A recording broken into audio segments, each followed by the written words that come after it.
అంగన్వాడీ వర్కర్లు హెల్పర్ల డిమాండ్లు సమంజసమని వాటిని పరిష్కరించడం ప్రభుత్వ బాధ్యత అని డాక్టర్ నర్రెడ్డి తులసిరెడ్డి అన్నారు.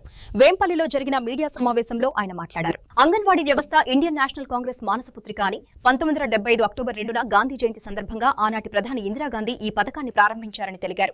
బాలలలో పోషకాహార లోపం తగ్గించడం, శిశు మరణాలను నియంత్రించడం, పూర్వ ప్రాథమిక విద్య అందించడం, వ్యాధి నిరోధక టీకాలు వేయించడం, గర్భిణీ స్త్రీలు మరియు బాలింతల ఆరోగ్య సంరక్షణ వంటి బహుముఖ లక్ష్యాలతో ఈ వ్యవస్థను ఏర్పాటు చేశారని పేర్కొన్నారు. అంగన్వాడీ వర్కర్లు హెల్పర్లు తల్లిలా పిల్లలను లాలిస్తూ డాక్టర్ మరియు నర్సుల ఆరోగ్య సంరక్షణ చూసుకుంటూ ఉపాధ్యాయుల విద్యాబుద్ధులు నేర్పుతూ బహుముఖ పాత్రలు పోషిస్తున్నారని తెలిపారు. అయితే వారి గౌరవ వేతనం చాలా తక్కువగా ఉందని విమర్శించారు. ప్రస్తుతం వర్కర్లకు నెలకు 11,500, హెల్పర్లకు 7,000 మాత్రమే ఇస్తున్నారని, దశాబ్దాలుగా ఇదే స్థాయిలో జీతాలు కొనసాగుతున్నాయని చెప్పారు. 1975 అక్టోబర్ 2వ తారీఖున మహాత్మా గాంధీ జయంతి రోజు ఆనాటి ప్రధాని కాంగ్రెస్ పార్టీ అగ్రనాయకురాలు శ్రీమతి ఇందిరాగాంధీ గారు ఈ పథకాన్ని ప్రారంభించడం జరిగింది.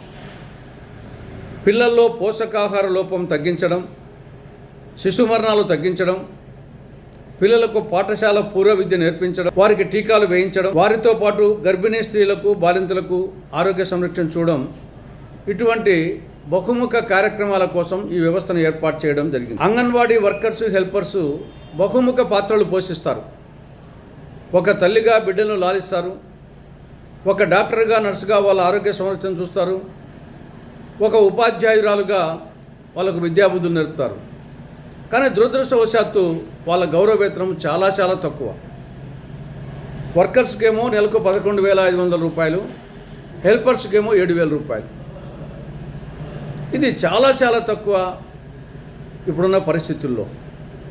దీనికి తోడు వాళ్ళకు గ్రాట్యుటీ లేదు, ప్రభుత్వం అమలు చేస్తున్న సంక్షేమ పథకాలు అమలు కావడం లేదు. అందుకోసం కొన్ని డిమాండ్లతో వాళ్ళు రిలే దీక్ష చేయడం, నిన్న విజయవాడలో ధర్నా చేయడం జరిగింది.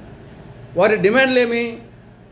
కనీస వేతనం నెలకు 26,000 రూపాయలు ఇవ్వాలి, 2 గ్రాట్యుటీ ఏర్పాటు చేయాలి, 3 మినీ సెంటర్స్ను మెయిన్ సెంటర్స్గా కన్వర్ట్ చేయాలి, ప్రభుత్వం అమలు చేస్తున్న సంక్షేమ పథకాలు అమలు చేయాలి, వారికి కూడా ఖాళీగా ఉన్న 164 సూపర్వైజర్ పోస్టు భర్తీ చేయాలి.